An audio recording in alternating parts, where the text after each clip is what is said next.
Before we even get started this morning, I have one simple question.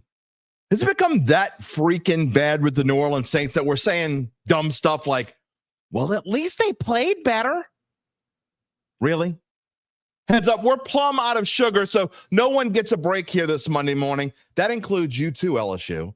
Today's dime is about change, as in it's time for some, whether you like it or not. We do have some good news, though. Tulane won. The Tigers are off next week. The Saints are only 2.5-point underdogs.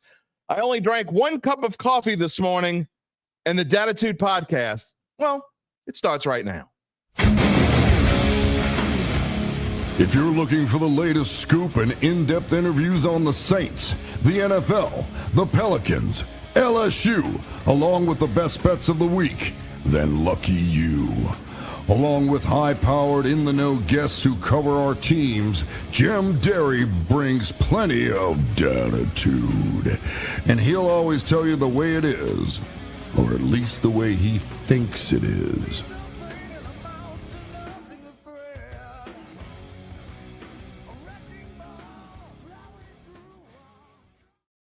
Where you at, Dattitude family? I don't know about y'all, but I'm about sick of this. It's the Bills. It's the Buffalo Bills. I don't care. Sick of it. Longest losing streak in 45 years. I'm sick of it. No excuses. I just, they played better. No excuses. Can't wait to hear what y'all have to say. It should be interesting. It's you, it's me, it's Gabe. It's Dattitude, episode number 421, presented by Evangeline Securities for a Monday, September the 29th, 2025, even though I wrote 2029 in my script. See, I'm not always Ron Burgundy. Instead, I am Jim Derry. 35 years in the New Orleans sports media scene.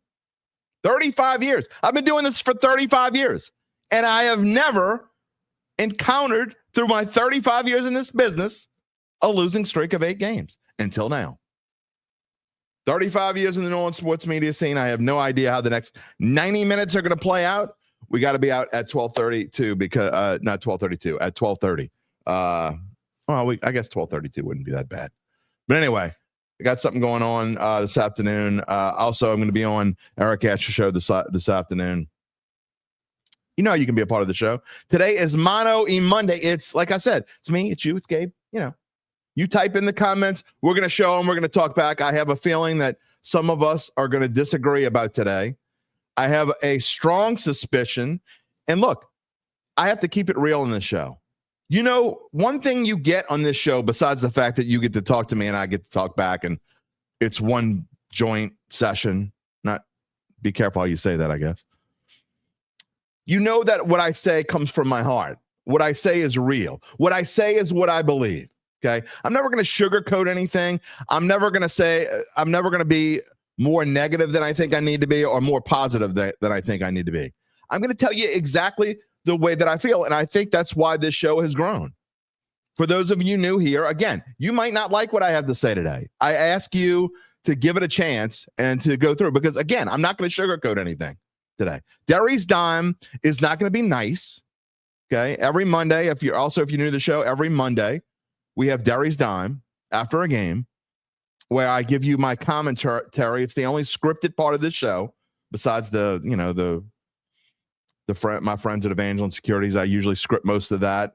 I script the beginning so I don't mess up anything and I'm able to tell you what episode this is. But for the most part, the only pieces of the show that I script are the intro and Derry's Dime. That's it. So it's my commentary. And I've been thinking about, last night, Nick Braden at Evangeline, he texted me, wanted to know, he says, you don't need to give me the whole Derry's Dime. Just give me the headline. And at the time when he asked me, I didn't know. I had to think about it. I didn't want to have rash judgments. I didn't want to just say, I don't want to say they played better as the Buffalo Bills. Okay. Is that the way I really feel? No. So you're going to get the way I really feel. It took me a while. I went through the entire Packers-Cowboys game, watching the game with one eye and then the other eye, doing some, I guess, inner retrospection. That's not how you say it, but whatever. You know what I mean. On what does this mean for someone who has watched this team throughout his entire life? Is this the low point of this team? Was last week the low point and they're climbing out? I mean, are we excited about a football team that yippee-ki-yay, they were better than they were against Seattle? Well, what would that take? I mean, of course they were better than they were against Seattle. Well, I'm not trying to depress anyone, but what would that take? That's why we're happier? I guess I'm getting ahead of myself. We got a lot of comments in the queue. I'm going to get to it. Again, what is most special about today's show? If you don't know that, and that's not just today, every day. Monday, Wednesday, and Friday, live at 11 a.m. Central Time. You talk, we talk back. I show your comment. Most of them, anyway. Most of them. Not all of them, most of them. If you're watching or listening after the fact, you can find us on any of your major podcast platforms. If you want to just listen and not watch, that's fine. Or, you can see us on YouTube, any major podcast platform. You can find me on X, Jim Derry Jr., at Jim Derry Jr., or email at jderry@theadvocate.com. I get plenty.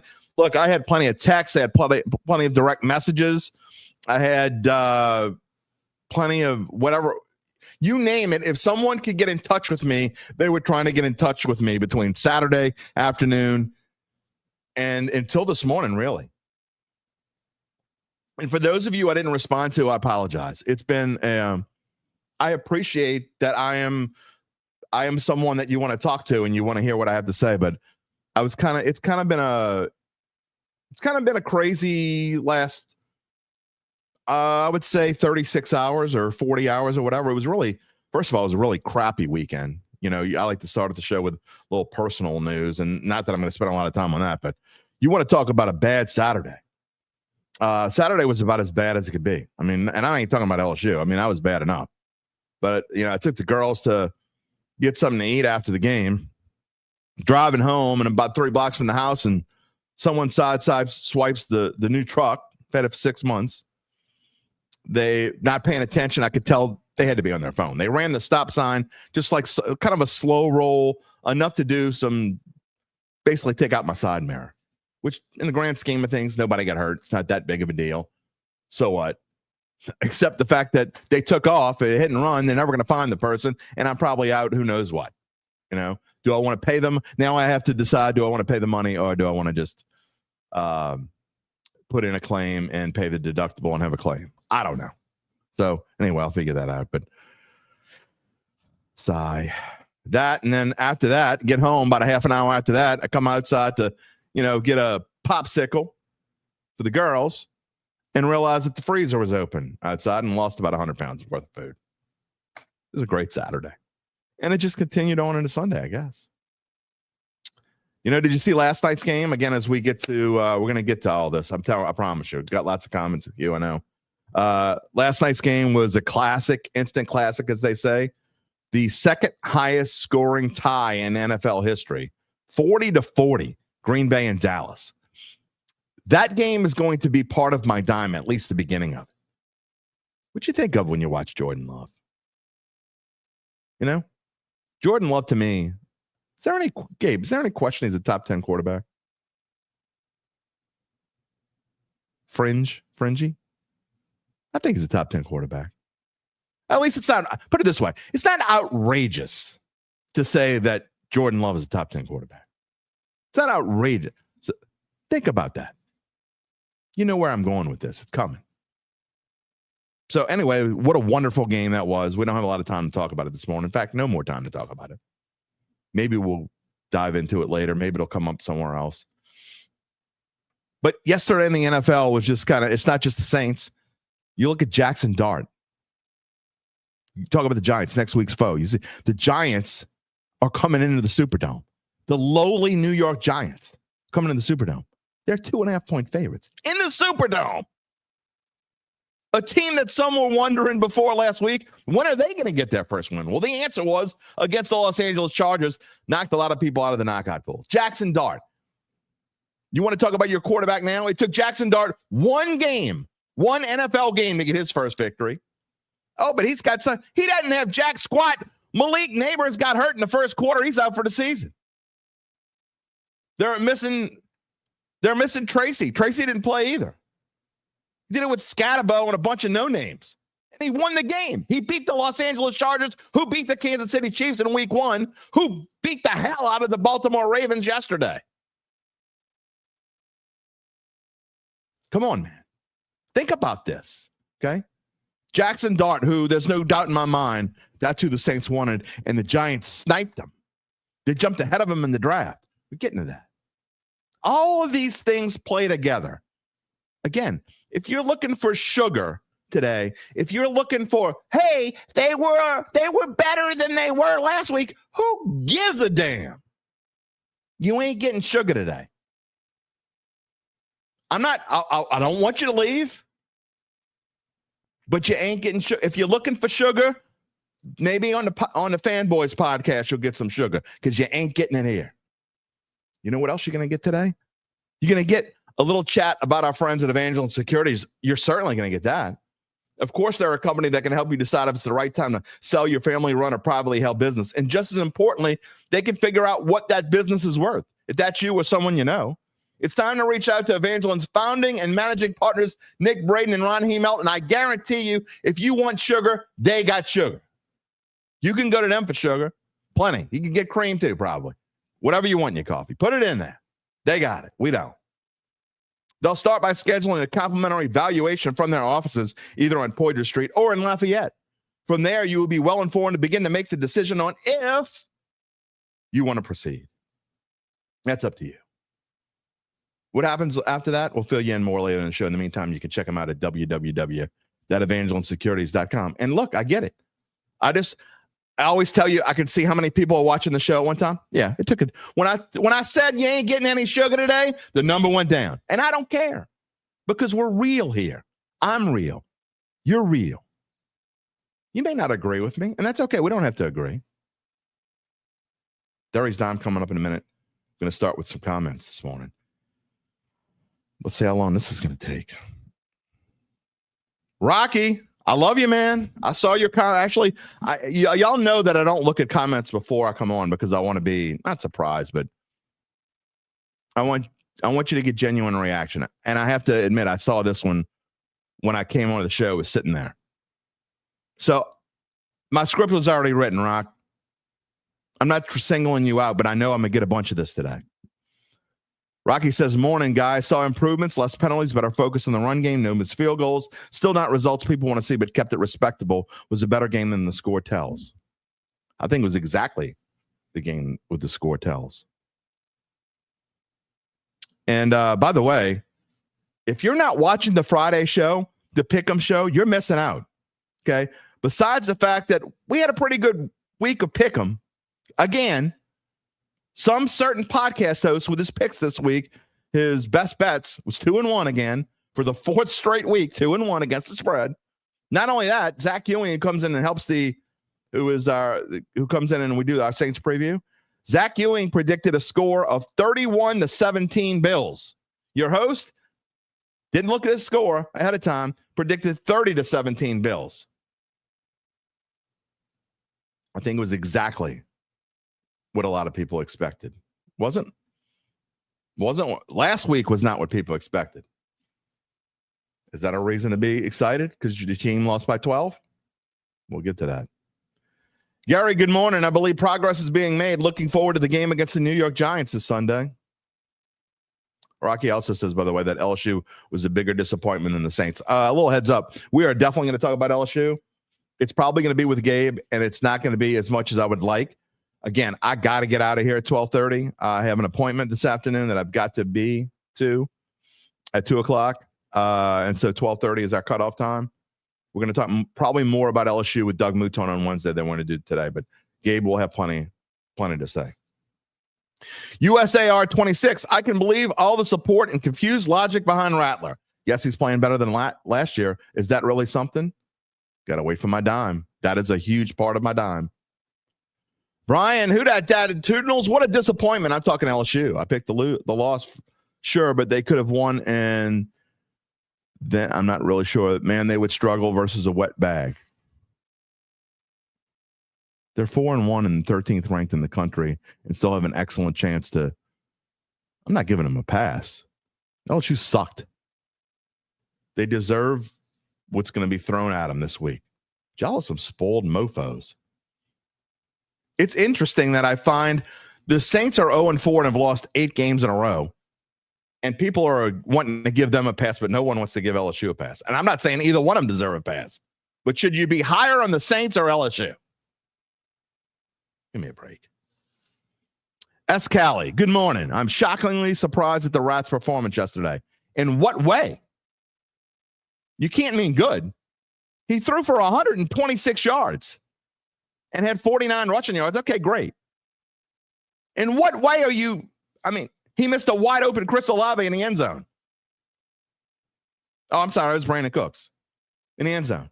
Threw behind him again on the pass that was semi-controversial. Get out of here. I don't mean to be dismissive, Escali, especially because you're a regular, and I love all my regulars. I'm just not doing the excuse thing today. Who that daddy? 15 missed tackles. There you go. 48 for the season. Won't help. Absolutely not. 100% true. 100%. Lance. Who dat, baby? Not going to stop saying who dat. Here we go. This is what I'm talking about. I mean, the conundrum. LSU will never win. Apathy says LSU will never win anything of significance as long as Brian Kelly is the head coach. Year 4, and we're still talking about complimentary football, and this is his best roster by far. Sigh.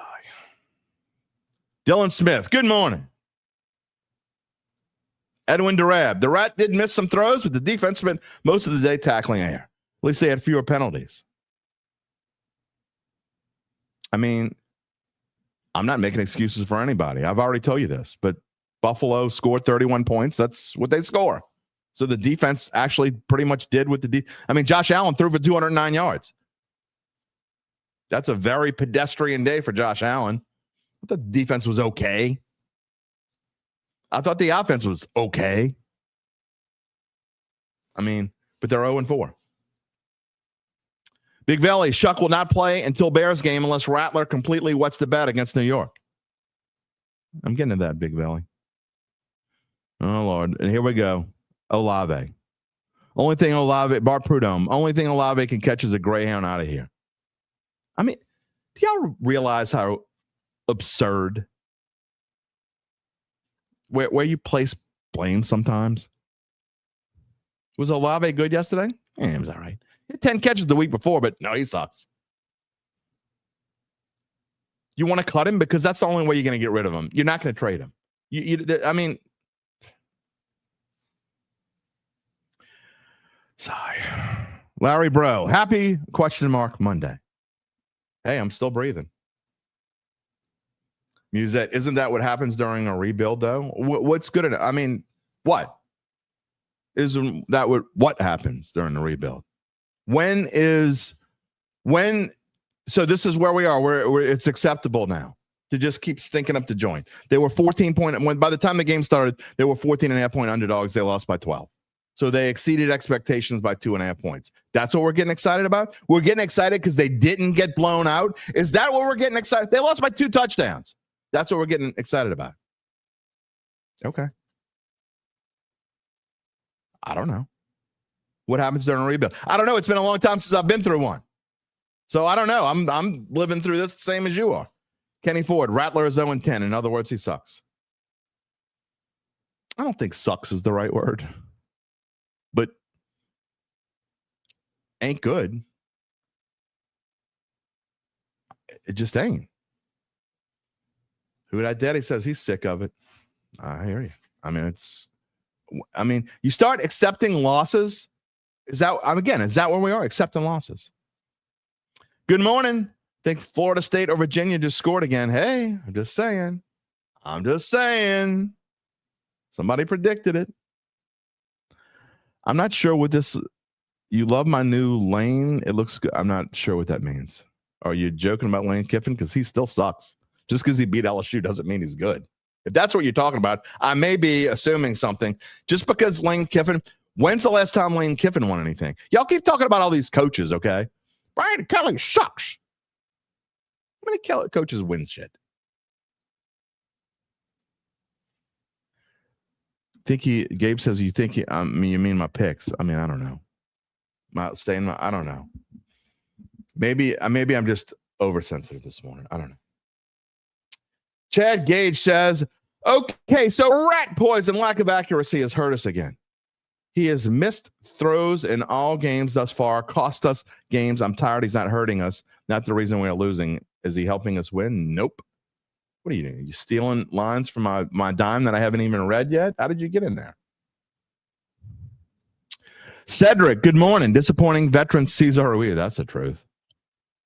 Cesar Ruiz is also part of the dime this morning. Again, I'm giving y'all, by the time you hear my dime, you're going to be like, oh, he said that already. Chris Olave, Pete Warner. I don't have a problem with Chris Olave. I don't know why y'all do so much. Pete Warner, he's just kind of meh. I mean, looking back, hindsight's 2020, should have kept on, but whatever. Bright spots, Quincy Riley, Sanker, Spencer Rattler is not accurate quarterback when it counts. Adam Varner, good morning. Matt Satanovich, the Rat deserves one final start versus Giants and a rookie quarterback to get his first win. We'll see. Emily Varner, good morning.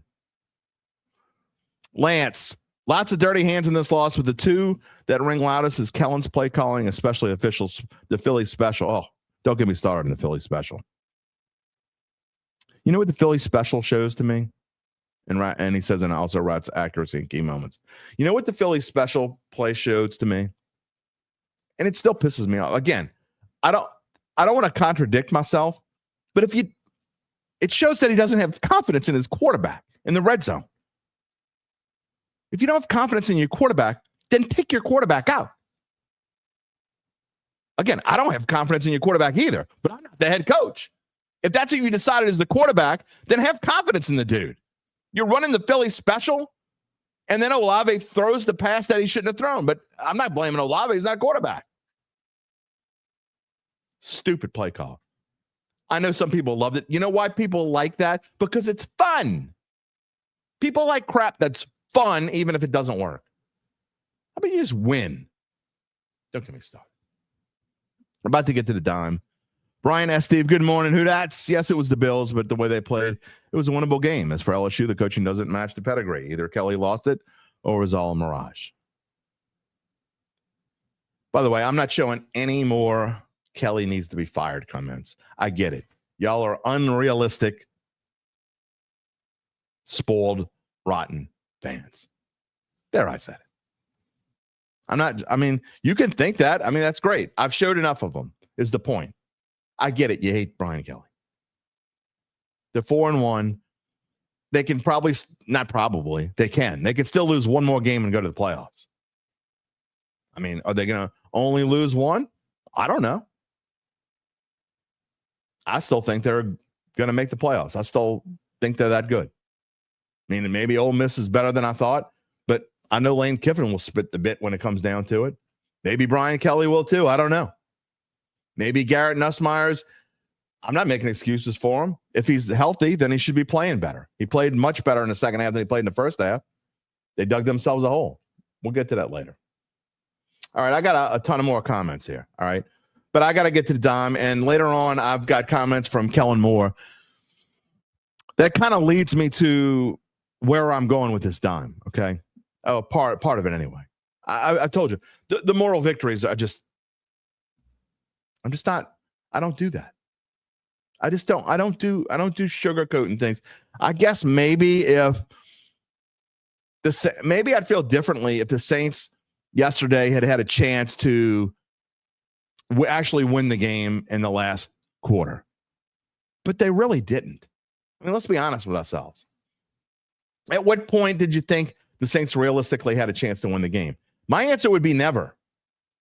Okay, I never felt like the Saints were going to win the game. I was like, well, I guess at one point early in the third quarter, I thought, we'll see what happens in the next drive. And every time they had a chance to get there and give themselves a chance, they blew it.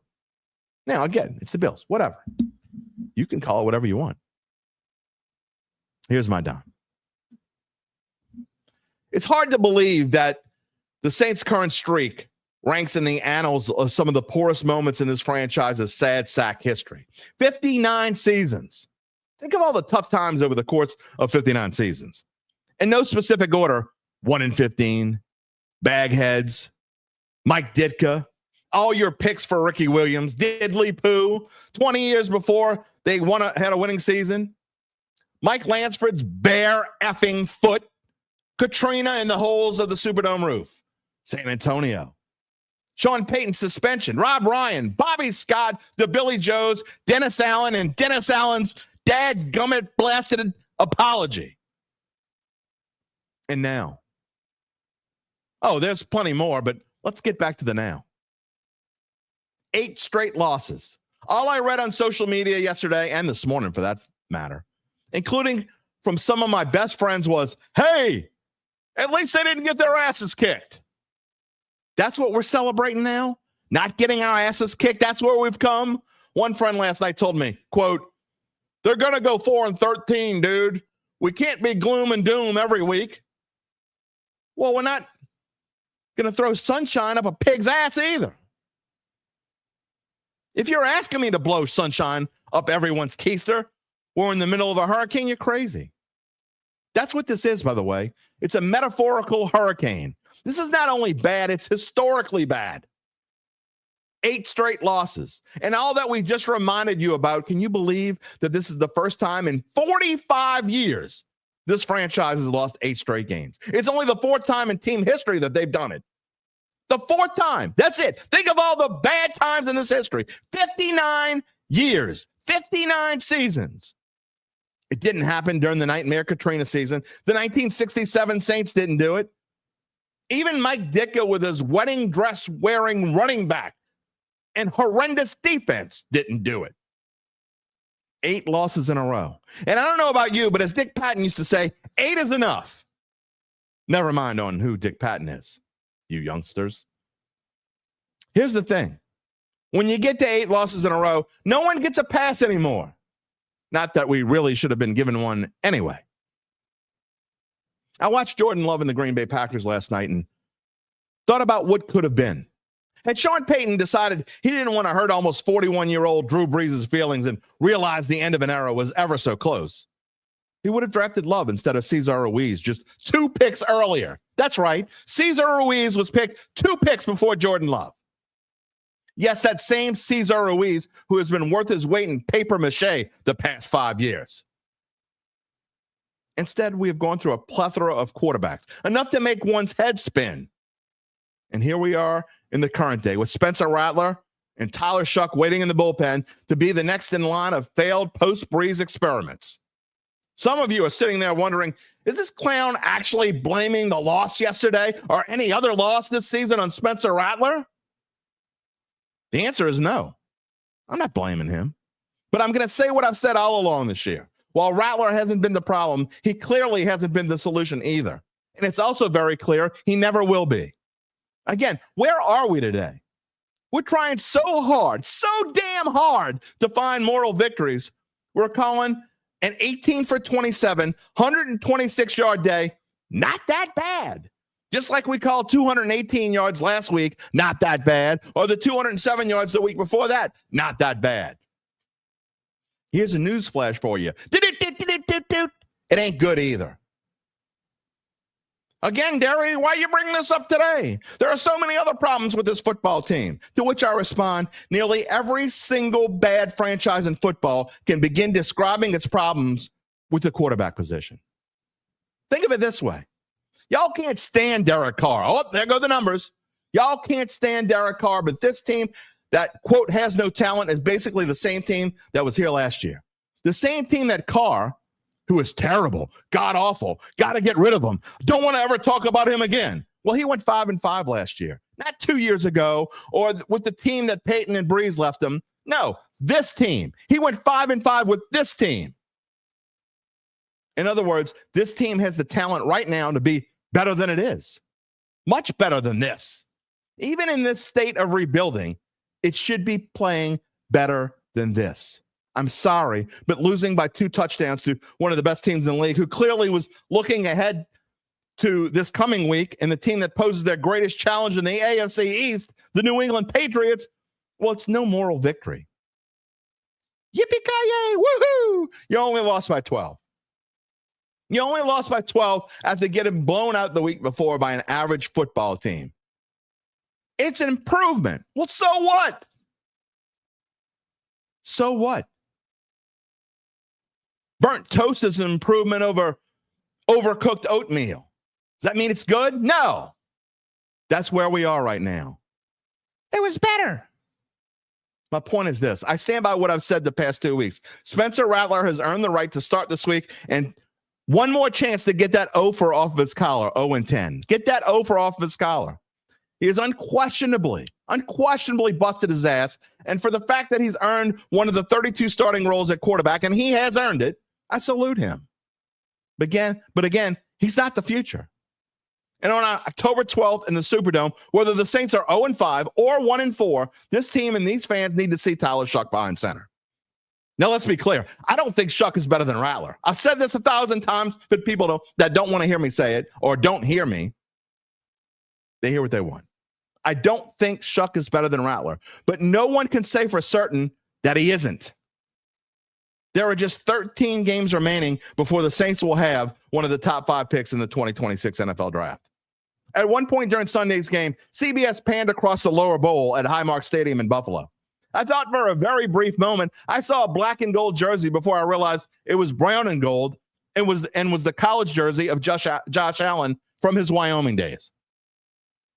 It wasn't that long ago the Bills went through 8 consecutive losing seasons and 6 head coaches before they stumbled upon Sean McDermott at head coach and Allen at quarterback. Is Kellen Moore ever going to be as good as McDermott? Time will tell.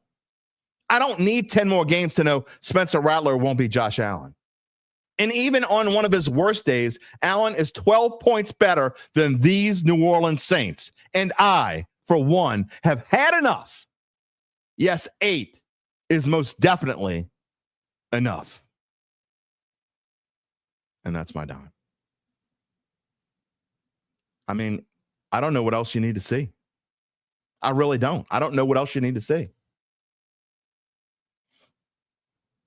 I'm going forward. So I apologize if I go through some of these comments that and miss some of them from before. Charles Schulman. Is Alvin Kamara holding us back when we need a Derrick Henry type running back? You know who needs a Derrick Henry type running back? 31 other teams than the Baltimore Ravens need a Derrick Henry type running back. There's only one of those. Alvin Kamara isn't holding anyone back. That's not even kind of the problem, Charles. Nick Chasson. Olave, Warner, and Ruiz better not be on the roster next season. Well, I hate to tell you, but Olave is going to be on the roster next year. I mean,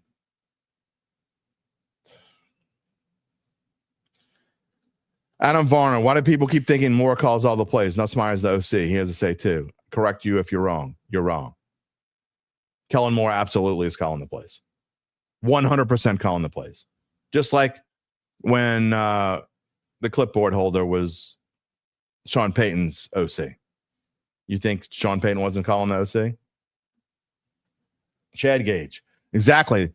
They're terrible in the red zone. We are terrible in the red zone. Rob, I don't think he has reason to have faith in any quarterback in this roster. I don't. David Hebert. Glad Dart got his first win Sunday because he may come in and school the Saints. He might. Ovide Kibido, good morning. Second week in a row, the quarterback missed a wide open receiver in the end zone. I think he's done that every week. I could be wrong. I might be wrong. John Bostic, Philly special equals double reverse in the red zone. You know, Sean Payton used to do that, and it used to drive me nuts, by the way. He used to have these plays that he put in the script, and he didn't know when he was going to call them. And at some point, he would just call one just because he had to get it in. That's kind of what yesterday felt like with the Philly special. Not that I'm getting off topic here. Larry Bro says, were the Saints better in week 3? What, better than week 3? Well, yeah. What does that prove? On their best day, the Saints can't beat a good team having their worst day. That's what yesterday proved. That's 100% my point, Larry. On the Bills, I mean, I don't know if I would call yesterday the Bills' worst day, but it was up there. It was certainly the worst game they played so far this year. Was it their worst day? They probably could play worse. but it was close. And they still beat the Saints by 12 points. Honestly, again, when did you think that it might happen for the Saints yesterday? You didn't. Darrell Hayden, Lansford's 42-yard field goal. Yeah. It's part of the history, man. Who dat daddy? Those names are depressing. It's the point. Kyle Sherman, preach. I'm on a roll. I'm not trying to be on a roll. Who dat daddy was? Draft. Think about that. You drafted Cesar Ruiz 2 spots before Jordan Love. Why? You think you didn't need a quarterback? When that draft happened, Drew Brees was 40 years old. He turned 41 right after that season was over. 40. How long did you think Drew Brees was? Well, you think you didn't need a quarterback? No, you just didn't. What, you didn't want to piss off? You didn't want to do what Green Bay did and kind of piss off Brett Favre when you draft Aaron Rodgers, and then really piss off Aaron Rodgers, who gets pissed off about anything when you drafted Jordan Love. But you were looking at the future, and it's the reason why Green Bay has been good since Brett Favre's been there, and basically they've been contenders for 30-plus years. The Saints have been around the damn roller coaster, and now they're at the bottom, and they're trying to get the inertia to move up. They're not. No. Jordan Love sitting there, screaming at the TV. Draft Jordan Love. No, they didn't do it. I don't need Jordan Love. Leonardo. Damn. Oh, I think it's our dumbass of the week from 2 weeks ago. You're not the reigning dumb. You got to say something really. You got to. I'm not going to crown a dumbass of the week on Monday, but Rich Marciano, you got work to do. I don't know if you saw this, but your title got taken away from you last week. You did not win dumbass of the week. Saying about me, the Grim Reaper over here, because it was supposed to just, we'll blow sunshine up everyone's ass. Who cares? You sure love to get people riled up over people wanting to be optimistic. Weird energy. You haven't figured out the show's about realism, dude? Realism. Rocky just saw a dumbass of the day. No, I'm gonna tell you this. And look, I said this before. That's not disrespectful. I'm okay with people who don't agree with me. He wasn't disrespectful. Not like he was 2 weeks ago when he won the award. Look, this is a show about realism. If you want sunshine and roses, I'm telling you right now, on a day like today, I didn't watch Red Bean last night, but I'm not calling that's not what I'm calling the Fanboy Podcast, because they got some interesting cats that come on and talk to Red Bean. But I didn't watch it, and I probably will if I get time later this afternoon. We'll see. But I'm guessing there were a lot of positives on that show yesterday. Hey, yeah, they weren't bad. But I promise you, if you want to go find positive, sugary, bull bleep talk about the New Orleans Saints, oh, they're getting better. Maybe they'll win 6 games and get this rebuild up. If you want to find that, you can find it. It ain't here. It ain't here. Leonardo, I just can't believe they paid Shuck $10 million having him on the bench. They paid him. It's actually $11 million, but it's over 4 years. That's peanuts. He's not going to be on the bench much longer. I'm just saying he's not going to be on the bench much longer. David Babin says we should have got Dart.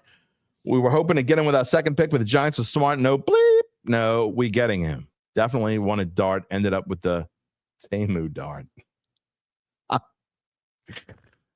That's actually very good comment, David. You had me chuckling a little bit. No, Rich, I'm gonna show this. You're cool. This is not here for an echo chamber. I have a different opinion, so be it. This is where the pessimists meet or a realist. Absolutely. You don't have to agree with me. I'm okay. As long as you're and that you've been respectful. It's fine. You weren't respectful 2 weeks ago. Chad says, damn, 1,000% agree, except the Rats start this week. It changed my stance. He wants to see the second round pick can do. I don't know. Maybe I do have some bleeding heart in me, because I just think that I completely mean what I said. The Rat has busted his ass. I think he deserves it. The Saints are not going to have a better chance to win for a little while now. I mean, all right, I don't think they're going to beat New England. Let's be real, okay? I don't think New England's world beaters, but they're at worst mediocre. Gabe, you would say that, right? At worst, they're mediocre, the Patriots. Okay. So I don't see the Saints. I don't know. Maybe I'm wrong. Maybe I guess they almost beat a mediocre Arizona team in week 1. Then San Francisco, were they mediocre without their quarterback? And I don't know. Maybe I'm wrong.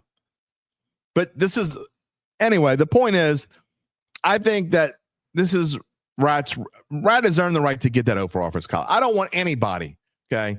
Nobody deserves to have that offer hanging on. He doesn't deserve to have that hanging over. Get him in one more shot. But again, 1-4, 0-5 doesn't make a difference. This team's not going anywhere. Let's be realistic. You got to see what Shuck can do, and it's got to be soon. But give him his chance. Edwin Durab wants to know if Jesus, maybe he's talking about Jesus. Talking about Jesus or Jesus? Oh, got to be Jesus. Okay. Can he play quarterback? He could perform miracles. We need right now. Brian S. Steve, I think, is agreeing with me. Carl went 5-5 last year with mostly the same team. It was pretty much the same team. I mean, pretty much, but with a worse O-line and coach. Rattler is simply not positively impacting the outcome. Shuck may not either, but we don't know for sure. That's my point. And, again, I'm not calling anyone out, okay? I'm just simply stating facts. Again, don't take offense if you think I'm talking about you, because I'm probably not talking about you. But remember all the people that said when Rattler was 0-6 and, he's 0-6 because he wasn't playing with any of his starting receivers. And people who love Spencer Rattler are always making excuses. Now Olave just sucks, okay? I mean, Gabe, can you look this up for me and find out where Olave ranks right now in receptions in the NFL? It's got to be in the top 10. Oh, it's got to be close, I would think.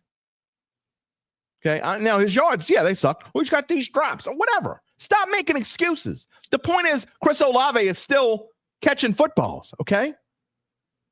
But nobody wants 126 yards passing. I don't give a damn how many passes you complete, especially if you completed 19 passes. That's terrible. 5th? Is that what you're saying? He's 5th. Chris Olave is 5th in the NFL in receptions right now. 5th. You keep playing. You got to be out of here. He's terrible. He's 5th in the NFL in receptions. What is wrong with you people? Stop. I'm not asking you to blame Rattler for any of these losses. It's a combined effort. There's no question. It's a combined effort. But be realistic, man. This team, again, you hate when I say Derek Carr, and I'm going to say it again. This same team, the guy that y'all hate so much, is so terrible. He's just so bad. He was the worst thing that ever happened in this franchise for some people. Can't stand looking at him. Can't stand the sound of his voice. Understand why you hated him. But he went 5-5. If he was an average quarterback, if that's what y'all have been screaming at me, even the realistic people, the people who didn't hate Carr, were calling him an average quarterback. Okay. Well, if Derek Carr was an average quarterback and went 5-5 with this team, and Spencer Rattler is now going, I'm not going to forget the other 6 games. Now go 0-4 with the same team, and probably a better offensive line, and most certainly a better coach. I don't care if Kellen Moore works out or not. He's definitely better than Dennis Allen or Darren Rizzi for that matter. He's now 0-4. Same team, the team that Derek Carr went 5-5 with. So if Derek Carr was an average quarterback, what do we have now? We have the 32nd ranked quarterback room in the NFL, and it's not getting better. You got to know this season's not going anywhere. Be realistic. You got to know what you got to do in the draft next year. And you have to know what you do in the entire offseason, not just the draft. Kyle Sherman's right. Dorada's got to put a chip on his shoulder and take out Dart and the Giants. Dart is the cockiest rookie in the NFL. We must win this week. I want to see Rattler versus Dart. I really do. I think it's going to be interesting. Again, got to give him a chance to win. But then after that, you got to move on. Because again, 1-4, 0-5 doesn't make a difference. I mean, I know they're never going to pull him if the Saints win and Rattler has this great day and throws for 300 yards, which I seriously doubt. Anything's possible. I mean, the Giants are probably, I don't know what I'm going to do with this spread. I have not even kind of decided because the logical person in me tells me to take the Giants.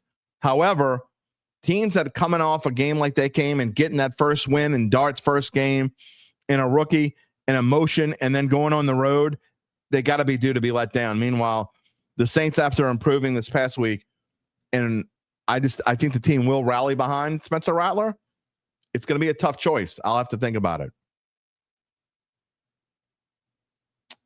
James Choctaw, when we trade Kamara as the Chiefs of the Commanders, he's got to want to go, James. He's got a no trade contract clause in his contract. I'm pretty sure. And he's made it clear that he doesn't want to leave New Orleans, that he wants to finish his career in New Orleans. Now, that may change if he thinks that 3-14 or worse is in his future. And he's going to be 31 next year, and it's probably going to not be I don't know. Maybe things can turn around in the course of a year. Maybe we're talking about a completely different quarterback in next year. I don't know. But I don't know about Kamara. Not only that, what would they get for him? Rich, it's time for Chuck. Rattler is who he is. There you go. We can at least agree on that one. Daryl Romero says, agree that he would make a quarterback change very soon. When you see the other guy, let's agree, a top 5 pick. Great show. Who dat? Thank you.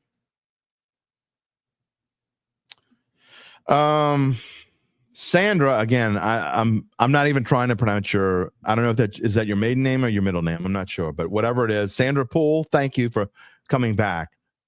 She's taken this season as a practice because the Saints are not looking like a professional team. By the way, Gabe says this is kind of a microcosm of what this entire offense is, by the way. He's 4th in reception, 44th in yards. But, look where is Rattler among Gabe? Look, I don't know if you can look this up, but among quarterbacks that have started 4 games. So this may be harder to look up. Quarterbacks that have started 4 games. So you can't count like the Wentzes of the world or, obviously whatever. I don't even know how many there are. But the quarterbacks that have started 4 games, where does Rattler rank in passing yards? It's got to be last. It's got to be last. Got to be last. Cannon McGee says he hates when people piss me off. No one's pissed me off yet. I got to say, it's been pretty cool. No one's pissed me off yet today. There has been no one who said anything that's ridiculous. Which is kind of shocking, honestly, that we're 48 minutes in and not a single person has said anything that's really pissed me off. I thought there would be multiple. But no, there hasn't been. All right, let's see. Oh, Gabe says he's far from last. People that have played 4 games? All right. Gabe's going to give me the number. Okay. That's why we look these things up. That's why Gabe's there to help me. Let's see. John Hamilton says he's good with Rattler. Let's see what he can do against the Giants if Rattler doesn't win that one, but isn't obvious that is at fault. I'd say stay with him maybe one more game after that. John, if he's 0-5, what are you waiting for? I get it. I know. There are people that love the dude, and there are many people who still think that he has a real future and could be a real quarterback.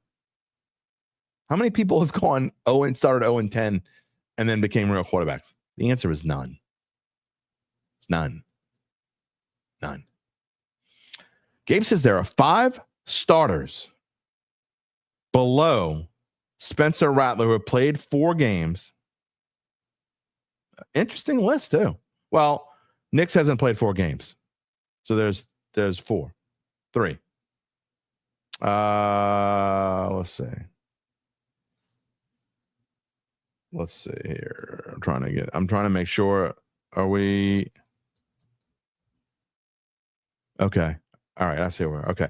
Jalen Hurts, Kyler Murray has fewer yards.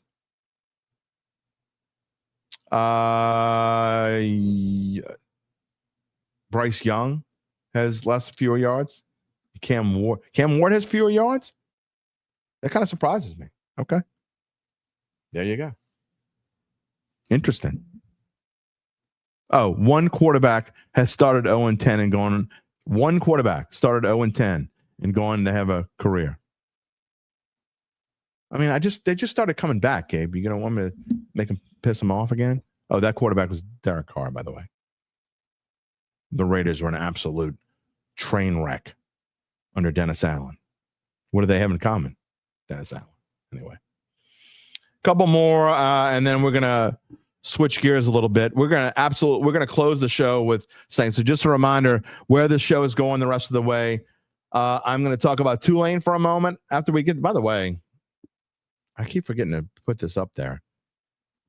And I should have put this up there when we had the most people watching the show at one time earlier. But please subscribe to the Dattitude YouTube page if you haven't done so already. I appreciate it. Also, if you haven't done so, give us a like, give us a thumbs up. And again, even if you don't agree with me,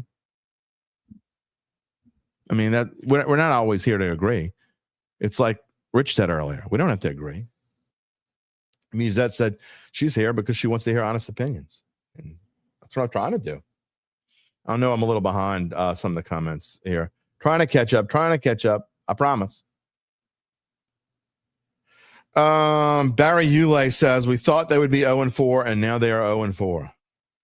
I mean, not everybody thought they would be 0-4, Barry, remember? I mean, some people were getting upset with me when I said I thought they would be 0-4. Olave is good, just not a number one. Don't want to pay him $30 million I don't want to pay him $30 million either. He's not going to get $30 million. He's going to get $30 million. No. I mean, I don't think anyone's going to give him $30 million.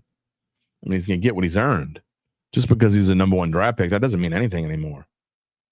Even being a number one receiver, nobody on this team is getting $30 million. I don't think. Maybe. Set the Hook says, I'm rolling. I don't know. I'm not trying to be mean. What we got here. All right. I want to get, again, where we're going. Oh, it's Sandra. It's her maiden name. Can you pronounce that for me? Like, type that in and pronounce it for me. I want to know. Look, if y'all don't know this, I'm a play-by-play guy on the side, and names are important to me. I hate when I mess up someone's name. It really bothers me. So, by the way, if I mess up anyone's name, please tell me when I mess up the name. Oh, Randall showed up. By the way, Randall has the Saints winning the next two games. This is the same guy who said, didn't you say, Randall? I love you, by the way, Randall. Didn't you say the Saints are going to lose like 44-10 this week? Didn't you say that the Ravens were going to whip the Chiefs' ass? I think that was you. I think that was you, but I'm not sure. David Abear says that Rattler is 23rd in fantasy points. Now, again, David, you got to remember, how many quarterbacks have played 4 games? I think there are probably only like 23 players who played. I mean, I don't know. How many was it, Gabe? He's going to tell me in just a minute. Yeah, I saw that. The San Francisco Giants have. If you were wondering whether the San Francisco Giants or the New York Giants would fire their coach/manager first, the answer is the San Francisco Giants have fired their manager, Bob Melvin, and you got to think Bob Melvin's going to go off to retirement land, wouldn't you? And he's got to be done by now.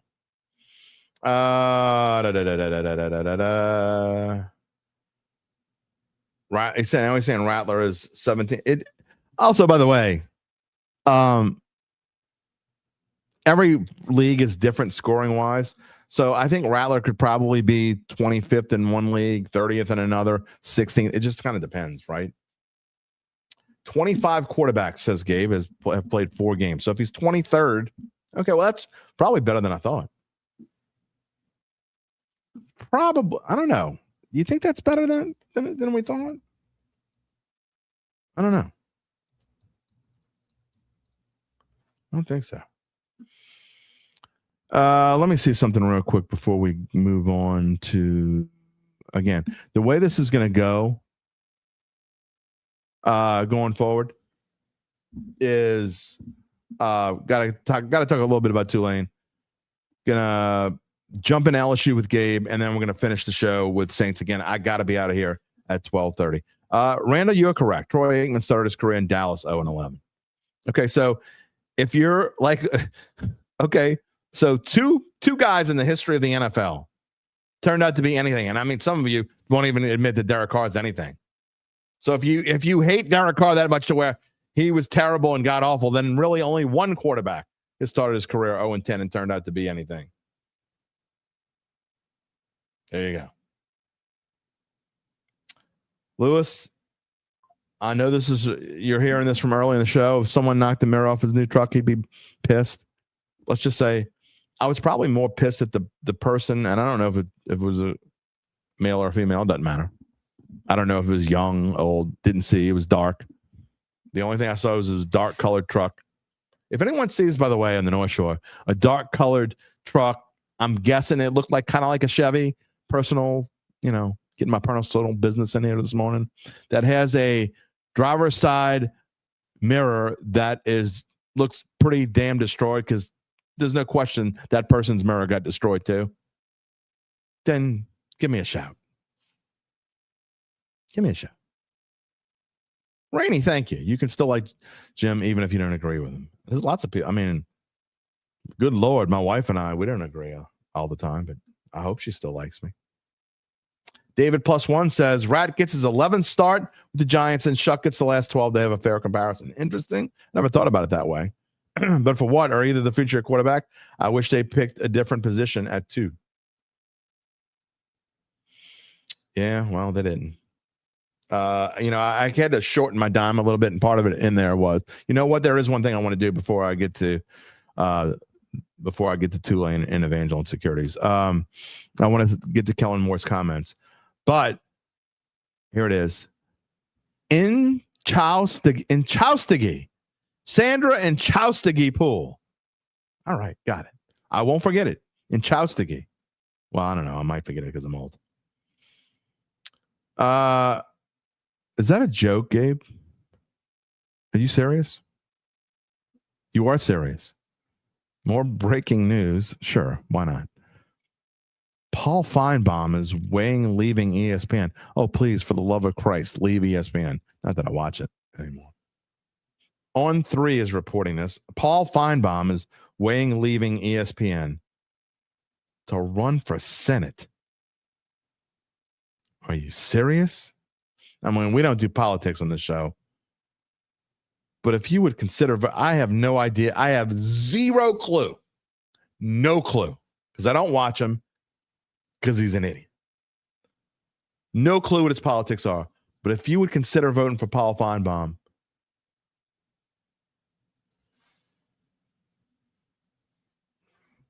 I don't know what to tell you. That's all. All right. I got to show you Kellen Moore. Okay. This show's kind of like, we got to get moving here. I'm wasting too much time. And Kellen Moore's comments, I got to say, they were interesting. I don't think he's satisfied with losing either. However, he kind of gives mixed signals in there. I mean, I still want to see someone who gets fired up a little bit, okay? I'm not saying that after a performance like yesterday, he should have done what I thought he should have done last week and gone off the rails and say, diddly poo, whatever, blah, blah, blah. We suck. See you later. No, I mean, of course, you're a coach of a team. You're not going to say what I'm saying right now. But I still want to see more fire. This dude has got to learn. Maybe he's more fiery behind the scenes. I don't think so. I doubt it. I don't know. Y'all tell me what y'all think. 1 minute and 13 seconds. We'll come back on the other side and talk about it for a couple minutes before we get to LSU. I felt like we competed. We competed in all 3 phases for 4 quarters. And, opportunities are going to present yourself. That's what this league's about. You're going to have opportunities, and you got to take advantage of them. And I think there certainly were ones that we took advantage of, just not enough. And so, we had our opportunities late in that game to put ourselves in positive situations, and we just weren't able to come up with it. And so, credit to those guys. They made the plays when they had to, and they took advantage of them. We're in it. It's very frustrating, I think, for all of our guys to feel like you're that close, and you got to feel the taste of it. Feel the taste of executing in those critical situations to succeed and to find a way to win one of these. And so, while there are positives within this, the ultimate goal has yet to be achieved in the game. And so we're striving for that, and we need to get there. Yeah, I certainly think you got to give our players credit for how they responded. Last week got away from us. Our guys, they had the opening drive. They went right down the field and scored. Had a lot of momentum. That's a tough place to play up here. And so our guys settled in. They competed for 4 quarters. They battled. Our group sticks together. I appreciate that. We're right there. And obviously we know there's steps that need to be made to get better and put ourselves in better position. We got to finish one of these. But, we just got to keep growing. That's our only choice. You got to finish one of these. I don't know. Something's just look. I'm not by no means am I blasting the guy. Okay, he's only 37 years old. I think he has I like the pick when they made it, so I'm not going to back off of it now. But I got to see some kind of fire, something. Randall, he's only been a head coach for 4 games. I agree. I mean, I'm again, he's still learning how to be a head coach. I get it. Completely agree. But man, the way he's put the reins, again, y'all know what I think about Spencer Rattler, but at the same time, again, I'm starting to think maybe it's Rattler that's putting the reins on himself. Because he let himself go some yesterday in the running game, and then he kind of backed off of that later. I mean, you see the stats here, 49 rushing yards. I mean, Josh Allen had 45 rushing yards. But at the same time, I mean, how many deep passes did Rattler throw? And all but maybe 1 or 2 of them were just way off the mark. He threw one, I think it was still Olave for about 15 yards. And he threw another one to Shaheed that was longer than 10 yards. But really, how many passes did he complete that were over 10 yards? And I don't mean somebody caught it and ran with it. And I don't mean even just yesterday. How many passes? And I'll look this up. I'll come back. I'll find out Wednesday what the answer is to that. How many passes over 10 or a dozen yards has he tried to throw? Again, I'm not talking about catch and run. That doesn't count. And the ones he has thrown, for the most part, have been off the mark. There was a pass, I think it was the Arizona game, where he threw a dime. He dropped it in the bucket to, I don't remember whether it was to Shaheed or Olave along the right sideline. It was a fantastic pass. And I haven't really seen him throw one of those since. I know he can do it. I just want to see Kellen Moore say, you know what? You got nothing to lose. Let's go deep. I'm not saying go deep on every damn play. I hate going deep on every damn play. Don't go deep on every damn play, but go deep sometimes. Cannon says he showed better sound than Allen did at the podium. I don't disagree with that. Dennis Allen he pissed me off like nobody else. Adam Varner says he seems scripted when he talks, emotionally absent as Allen. I don't know. I don't think that's the case. Nauseatingly positive. I know that's not you, whatever. It gets old. It's only 4 games. You can't get old yet. Come on. Again, no excuses, but he's learning too. I get it. Lance says he'll be a good head coach, but he's got to toughen up. Jason Benson says his view on the game is it was great to see them back playing hard. Leaves him optimistic about more. Rattler still getting excited to be in the red zone, throwing bad balls, rushing his throws and off target. I mean, maybe that's what's bothering me so much. Infantry man says he meant to say what he hasn't shuck. Okay, sorry, it's Monday. All good. All right. Again, before we move on, I made this. So yeah, I'm kind of like Kellen Moore. I put this in the playbook, so I'm going to show it. But we got the schedule up here for those of you who can't see. And look, we did say 0-4. Yeah, we said 0-4. It's not a surprise. But if they don't beat the Giants at home, look what's coming up on this schedule. Okay, and it's not even necessarily the opponents. It's what happens after the next 2 weeks. Okay. After October the 12th, they have 4 more home games the rest of the year. On October the 12th, when you walk out of that dome on October the 12th, you will have already had as many home games as you're going to have the rest of the year. 4 through the first 6 games, 4 through the last 2 months. How are you going to win all these games on the road? At Chicago. Are they going to win there? I don't think so, but it's possible. At the Rams? Absolutely not. At Carolina? Maybe, but I still say Carolina's better than the Saints, even though they stunk up the joint in New England yesterday. at Miami. I think Miami's way better than people are giving them credit for. We'll get to Monday Night Football in a minute. At Tampa Bay, no. At Tennessee, ding, ding, ding, ding, ding. Maybe. Wouldn't it be something if I'm not rooting for this to happen? Don't get mad at me when I say this. Wouldn't it be something if the Saints and Tennessee are winless in Week 17, and it's the bowl for the who gets the first pick in the draft? And I think the NFL should come in and say the winner of this game gets the first pick. See, they need to find a way to do that. Let the two crappiest teams play at the end of the season, and whoever wins the game, or have a little, how about a 14 playoff, Gabe, between the four crappiest teams in the NFL, and let them have a playoff, and the winner of the tournament gets the first pick of the draft. That would be fun. That would be some stuff. I would be all for it. I think that would be a lot of fun.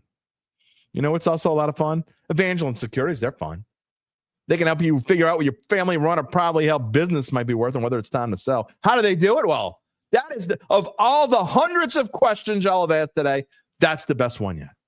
After their complimentary valuation of your company, if you decide to proceed, native New Orleanians Nick Braden, Ron Hemelt, and the folks at Evangeline, well, they'll begin an extensive auction process from among established private equity funds from around, you got it, the whole wide world. They'll maximize the return for the founder and his or her family. Evangeline Securities is the top producer on their platform. There are very few companies like them in this area, and I mean none, zilch, zero, none with their dedication and success. They are fully licensed. They're ready to serve you. So get in touch with Nick and Ron about what's really important. And it's not the toilet bowl in Week 17. It's not how many quarterbacks have thrown fewer yards than Spencer Rattler. No, you know what's really important? The rest of your life. You can find them at www.evangelinesecurities.com. That is www.evangelinesecurities.com.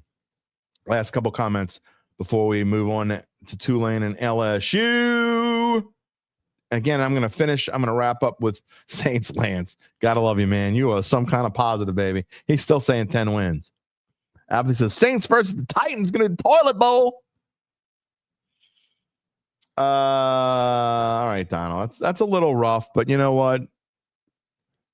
He says anybody thinks that Rattler's playing well is insane. That's a little harsh. I get what you're saying. Isn't it? It's got to be a little better way to say that, I think. Rob says there's no way Coach Gucci makes it to Week 13. Is Coach Gucci going to – what if they lose tonight? You see that? Did y'all see what Miami's wearing, by the way? I like a lot of these alt unis. I really do. I know Uncle Big Nick likes to say I hate all the alt unis. I don't hate all the alt unis. I like most. I got to say, I probably like 70% of them. But the Dolphins wearing black, that's just stupid. Dumb. Just dumb. All right. Before we get to Gabe real quick, I'm literally going to spend a minute on this. Tulane 31-14 over Tulsa. They easily win their American Conference opener. They are also on a bye this week, by the way. Both college teams that we talk about on a regular basis are on a bye this week. They will play East Carolina on a Thursday, October the 9th. Look, Tulane's got a pretty much a cakewalk for the next few weeks. Let me see as I do this on live TV. They've got Army after that on October the 18th. That's at Tulane. Then they go to UTSA. That could, I guess, theoretically, they could pose a. Then the big one, November the 7th, which I think is that. I think that's a Friday. I'm not 100% sure. I think that's a Friday. Tulane plays at Memphis on November the 7th. That's a big one. If Tulane wins, if they beat East Carolina, they beat Army, they beat UTSA, that is the game that is going to tell us whether they have a legitimate chance of making it to the playoff, because they will. That'll be a must-win for them. We'll see what happens. But Tulane in a good spot. They are now 4-1 after beating Tulsa, shaking off the loss to Ole Miss, the whipping of the Ole Miss Rebels the week before. All right. Again, Gabe, we got about 10 minutes, you and I. And I know that you want to jump right in to the LSU Tigers, and I'm just going to let you say what you want to say. The headline, if you can't see it and you're listening after the fact, says, no excuses. Ole Miss was better. And there's no question that the Ole Miss Rebels were better on Saturday than LSU, and it frankly wasn't that close. Nope. And I think the reason for that is they had a quarterback who could make plays. I think it is time that we take a serious look in the mirror. I know you're going to hate when I say this. I don't hate anything. I think I'm just going to call you probably going to. I think no. I think you have to give Michael Van Buren a shot at this point. Let me read these numbers for you real quick. Garrett Nussmeier in SEC games since becoming the full-time starter. A 6-4 overall record, which I can't cite that without saying that I am one who always says wins and losses are not quarterback stats solely, but I think it should be mentioned in the conversation.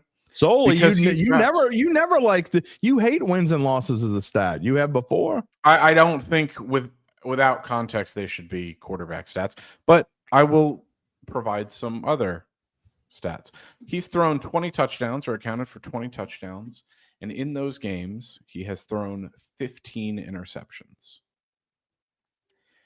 The reality of the situation is, right now, Garrett Nussmeier is not good enough to be the unquestioned starter for a team that has playoff hopes. This roster is good enough to make the playoffs.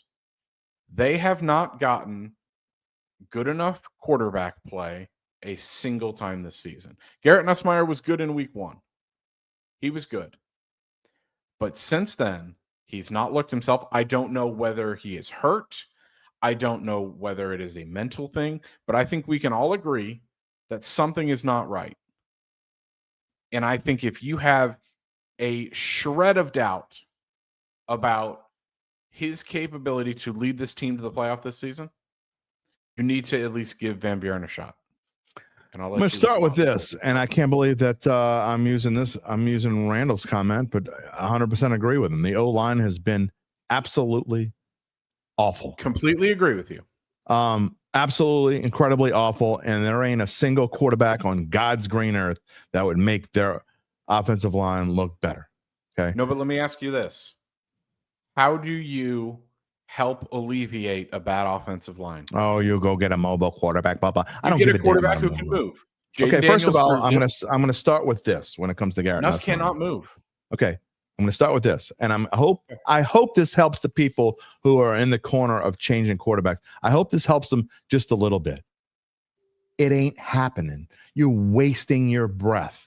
Whether you think it should happen or shouldn't, and I personally think that it's absolutely, frankly, incredibly, ridiculously absurd to think about changing Nussmeier, because he's one of the best 6 or 8 quarterbacks in the country. Period. He's not even one of the 6 or 8 best quarterbacks in the SEC. Well, that's great. It's your opinion. Fine. You're becoming one of those. I don't. You have stats are for losers.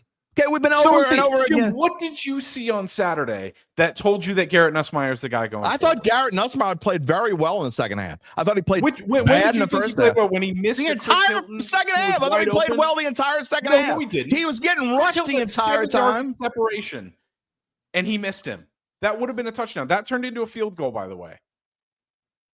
They scored 1 touchdown or 2 touchdowns. Okay. Sorry, 2 Regardless. touchdowns. We're wasting our breath because it's never going to. He's never going. You can pissy about Brian Kelly. He's never going to take Garrett Nussmeier out. I'm not talking about you. I'm talking about the LSU fans who are being ridiculously, stupidly pissy about Brian Kelly. It's never going to happen. Unless Nussmeier is like truly hurt, which he may be hurt, but he's not hurt enough to not play. I mean, like gets hurt further. Like something else happens. He's not coming out. He might be hurt enough to not play. He's not hurt enough to not play. You're trying to talk yourself into it. He's never going to take him out. I don't think he is. I never said he was. Whether I think he should and whether I think he does are 2 different conversations. I think you and I are on the same page. He's not going to do it unless he's hurt. But we have to start having a conversation, because even though I've never been super high on Nussmeier, you know that. This is not the same Garrett Nussmeier. You and we saw UBN last should week. get a hotel room together. He is not the same Nussmeier. He's not looked the same. His deep balls haven't been accurate. I think he has the offensive no zip, no accuracy. No, I agree. The offensive he has line no is time to horrendous. throw. It's way worse than it was last year. And last year, honestly, it was disappointing because it was supposed to be great and it was just okay. They have no running game, so he's got no help behind him to run the football. They're not trying to run the football. I'm with you on Sloan. I think his play calling has been pretty bad. Mm-hmm. Okay, so I'm not disagreeing with you. I know you haven't even brought that name up, but I'll bring it up for you. No, I wasn't gonna. I'm tired of talking about him. Yeah, no. So, but I'm with you on that. Yeah. But you can be the best quarterback on the planet, and if you got no offensive line and you got no running game to help you, it doesn't really matter because, and honestly, at this point, it's because they're too predictable. I don't necessarily disagree with that. I mean, I think you and I can agree on that. I think the play calling has been bad. Mm-hmm. I think this looks like at some point though, you got to say somebody else is calling the plays, and when they were. But the point here's in the end though, we don't know how. I mean, I don't think I dismissed Ole Miss because I didn't think they were as good as they looked this past week. I wasn't even believing after they whooped up on Tulane, who I consider to be a pretty good team.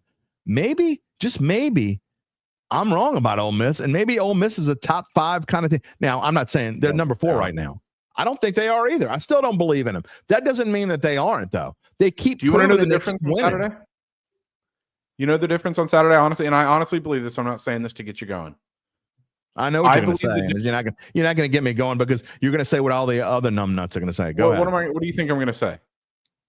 You're going to talk about Lane Kiffin being better than Brian Kelly? No, okay. Absolutely not. All right, go ahead. No, Then I'm probably. Jim, who do you think I am? Then I might agree with you. Then I will say something about Lane Kiffin though. Lane Kiffin made a decision at quarterback, and he went with a guy who is healthy. And you know what? I said Trinidad Chambliss wasn't ready for this. I thought he played pretty well. He had some mistakes. You're considering the other numbnuts they have a quarterback as some kind of good quarterback. He's okay. Here's the thing. On with him. LSU is clearly not giving Van Buren a chance. They are sticking with a guy, and the loyalty was always going to be there. They were always going to be loyal to us. But the simple fact is, if he is not healthy, which they've said multiple times, he is not healthy, be it a torso, be it they haven't said it 2 weeks. They said he's okay now. No. He declined to answer a question about his health the other day. That doesn't mean he's saying he's healthy. The story all season has been he's got a torso injury. No, the story was for 1 week they talked about it. No, they said he's been battling an injury. And they said before Southeastern game, when we were like saying, why the hell is he playing? They said that he's completely fine. Well, he's fine now, but the eye test shows he does not look fine. So here's the thing. Lane Kiffin gave the other guy a shot and went with the healthy quarterback. LSU would do well to do the same thing going forward. If you have any doubt about Garrett Nussmeier's health, you need to give Van Buren a shot. We're not talking about a guy who has no experience. This is a guy who was an SEC starter last year. You know what you have now in Van Buren. He's a mobile guy. He brings a sort of swagger to the team that we saw against Southeastern. He scored that rushing touchdown and got in the defender's face. I mean, this is a guy who could really change the offense. That's something that you do. That's something you do against a Southeastern or a Western Kentucky or a Louisiana Tech, and he didn't do that. So I mean, that's a problem in itself. I would have liked to seen that happen against Southeastern. However, you don't do that when you're playing an SEC game in the middle of SEC play against a South Carolina. No, instead they're going to keep a guy in who's very clearly hurt and who does not give them a better chance to win. They will not beat Texas A&M or Alabama with Garrett Nussmeier. Okay, we'll see. I disagree. I think they have a good chance there. Okay, maybe. Because you said they were going to beat Ole Miss. Use your favorite phrase. You used that as I did. You used it as a best bet. Because I chose to believe them and thought that he was healthy. Okay. He's very clearly not healthy. This is not the same quarterback we saw last year. This is called, once again, overreaction.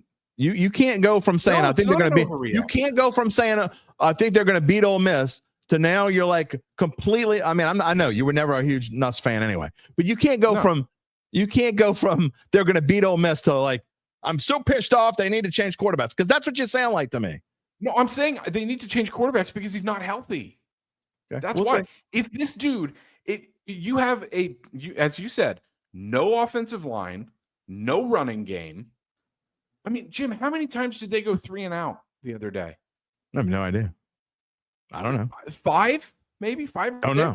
The defense was on the field for a majority of the game. The defense, no matter how elite they are, I think they played well the other day. They held Ole Miss to 24, and Ole Miss is a great offense. I don't think they played well at all. I think Lane Kiffin actually played himself out of points multiple times. Well, it's because the defense was on the field so much. Oh, I'm not saying that they weren't. I mean, I don't disagree with that part of it. They were on the field too much. All I'm saying is, if your quarterback is hurt, you cannot make up for those deficiencies in the offensive line and the running game with a pocket passer who has no zip on the ball and no accuracy and simply cannot do what he's best at, which is throw the ball downfield. All right, well, you're wasting your breath. It's never going to happen. I mean, you think it should. I think it shouldn't. It's not going to happen whether we want it to, whether you want it to, whether 80,000 LSU fans want it to happen, whether I want it to happen. I don't. Whether I don't wants it to happen, it's not going to happen. You're going to call this an overreaction, but I do not think it's an overreaction to say that if we continue to see this offense against this SEC schedule, this team will not make the playoff. Oh, well, sure. I mean, that's if they play like they played on Saturday. Alabama and A&M are both better football teams than them right now. Oh, I think there's no question. They need to do something. Whether it's overreaction, they play like they played Saturday. They're not going to beat. They're going to lose like 3 more games if they play like they played Saturday. They need to do something. But that doesn't mean that. I mean, a player has a bad game, and it is what it is. I mean, that doesn't mean that that's not the best player for your team. Just because they may not go to the playoff. He's not had a good game since Clemson. Okay, I think it's I disagree with you wholeheartedly. All right, before we move on, because I really do. We got to have a hard cut at 1:30 today, and I got to get back to Saints. But real quickly, there is something that I really, really like tonight, and I've been like square as hell, but square has been working for me. I'm going to let you go first. First off, is there any play that you really like tonight? A doubleheader in Monday Night Football. Jets at Dolphins, Bengals at Broncos. The Jets are getting 3 at Miami wearing those stupid black uniforms, and the Broncos are at home against the Bengals. 7 in the hook seems like a lot, but I'll let you tell me, do you have any plays that you like tonight? If I was forced to make a pick for tonight, I would probably go Bengals Broncos under. Yeah, I actually like that. That's not my play, though. The only thing. I wouldn't touch anything else. I actually like the Bengals getting the points, too. But my play of the night is, and I don't understand this line at all, okay? Coach Gucci's fighting for his job. The Jets have been just okay. Fields is coming back. I see points being scored in this game. I do not get and by the way, that is not a typo. Both games had the same total, 44.5. I had to go double check to make sure that I wasn't screwing this up. I really like Jets Dolphins over tonight. In fact, I'm going to probably make that a best bet. And if I have time, make a short out of it. I'd not get a chance to make one this week. We are currently 4-0, I believe, on our shorts with our best bets. I've been having pretty good success there. I'm going Jets Dolphins over 44.5. That is the first game at 6:15. Yeah, the Dolphins defense is atrocious. Yeah, it's bad. It's bad. If I had to pick one or the other, I'd pick Jets. Yeah, I think Jets. I actually think the Jets going to win, especially if Fields coming back. But I don't feel as strongly. I'm much like the over. And again, I keep coming with these overs, but they keep hitting. So I guess I'll keep going with them. Go over in one game, under in another. Yeah. All right. We actually have. Oh, Adam Varner agrees with you. He agrees about us, but I've yet to find a quarterback that Adam Varner likes. So I don't know. Maybe. I like Michael Van Buren. I know you do. I know. You just have. I thought that was the best offseason pickup for them, other than Mensor Delane, who's been fantastic. Yeah. Sometimes just one change. We've already talked about change. I'll leave with this. And apologies, I don't remember the kid's name. Can we give some credit to that true freshman right tackle who played for LSU the other day? I actually thought the kid played well. I thought he played really well. Yeah, the one who came in. Yeah, I agree. I thought he played okay too. But man, they got the interior of that line is not good. It's really not. They're just kind of getting mauled right now. They're not. Yeah. See what happens. And you know as well as I do, LSU has struggled with mobile quarterbacks, and Lenore Sellers coming in a couple of weeks. They better figure it out in a hurry. We'll have plenty more to talk about. I will see you on Wednesday. Doug Luton's here. I'm sure we'll talk LSU as well. Who knows? We may end up talking more about LSU on Wednesday than we talk about the Saints. We'll see. Oh, by the way, congrats on the Texans. I was really ticked off at myself because it was either Texans. I told you this. That was my fourth best bet. Last minute, I changed Texans -6 to San Francisco -3.5. I would have been 3-0. Damn it. I didn't do it. It is what it is. AFC South actually looks pretty good other than the Titans. Gotta say, Jaguars, I can't mess with your boy Duval. He's been pretty darn good so far. And actually, Goldilocks hasn't been too bad either. So it is what it is. You gotta give credit where credit is due. I will see you on Wednesday. Sounds good. All right, I got a few more minutes here. Got to go through some more comments as we about to hit the road. Good morning, Gabe. How about them Texans? Got on them late when the score was 6-0. Laddered the Texans at -. You were all over. -9.5, -11, -12. 29-0. Cha-ching! Yep. I'm a dummy. Don't you hate when you change? You get your best bets. These are my bets, and I look. I'll bet a couple things here and there that aren't in my best bets, but I'm not one of these guys that I don't do multiple stupid leg parlays. I think you're playing bingo and you're doing exactly what the books want you to do. I don't do that crap. But I will take the games that I like. I might make a 3-game or 4-game money line parlay. I did it yesterday. I lost. I like to throw an upset in there. My upset yesterday was terrible. I don't care. I'll tell you. My upset yesterday was Panthers. What was I was dead wrong on that one. But I did bet on one on Atlanta. Won nicely on that. Did not bet Tampa a little bit. They're going to come back. What else did I bet yesterday? I bet the Rams. Got a little lucky there, maybe. Gabe and I both had the Rams as our best bet. You got to admit, we got kind of lucky with that one. But luck counts. Did not get lucky with the San Francisco game. Lost that one. And then at night, I loved. I should have done it. I meant to do a short on this, and then got wrapped up in some other things. My wife just came in from out of town, so hadn't seen her in a while. Spent some time with the family yesterday evening. But I loved Dallas +7. I said that on the show, and I bet that. So I had a good weekend. By the way, Jeremy, I appreciate you, but you're a little behind. We've already shared this, and we've had a couple other people say this. Des Troy Aikman started his career 0-11. That is true. I did say name on. You did. I appreciate it. What else we got here before we go? Bye-bye. Randall wants Brian Kelly to take over play calling. Randall, I got to be honest. I'd probably rather you do the play calling right now. It's been bad. Gabe's been all over Sloan since week 1. Before that, whatever. He's been pretty bad. All right. That is going to do it for us today. I hope everybody got out of their system. Look, I'm sorry. I'm sorry if I was a little not as happy joy as everybody else. I wouldn't. Like I said, I tell it like it is, or like I think it is, and that's the way that I think it is. I think we got some changes to make. I think we need to face reality right in the face. And I think we're going to talk more about this on Wednesday, again, with WWL sports director, TV sports director, Douglas Mouton will be here. First show about, can you believe this is our last show of September? Doesn't feel like that outside. It's supposed to be in the 90s the next 3 days, but maybe we'll ask Damon on Friday. Since we only have one game the LSU and Tulane are not playing this weekend, and the Saints are in a dome. I guess I could probably give Damon the week off, but we'll have him on and let him tell us what he thinks. Anyway, that will wrap it up for us on this Monday. I'm so glad that you were part of it. Again, even when we don't agree, we love to talk to one another. It makes us feel better in the end. I'm glad I only had one cup of coffee. I'm glad you were here with us.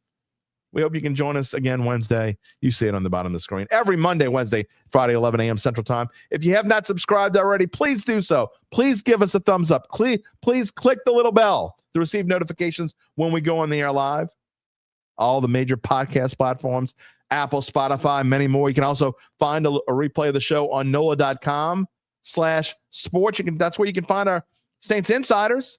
NOLA.com/sports. You can find me, bet.NOLA.com. It's going to be a fun. Hey, as a good friend of mine used to say, it's going to be all right, Shad. It will be all right, Shad. We'll be back on Wednesday. We will see you then. Take it easy, my friends.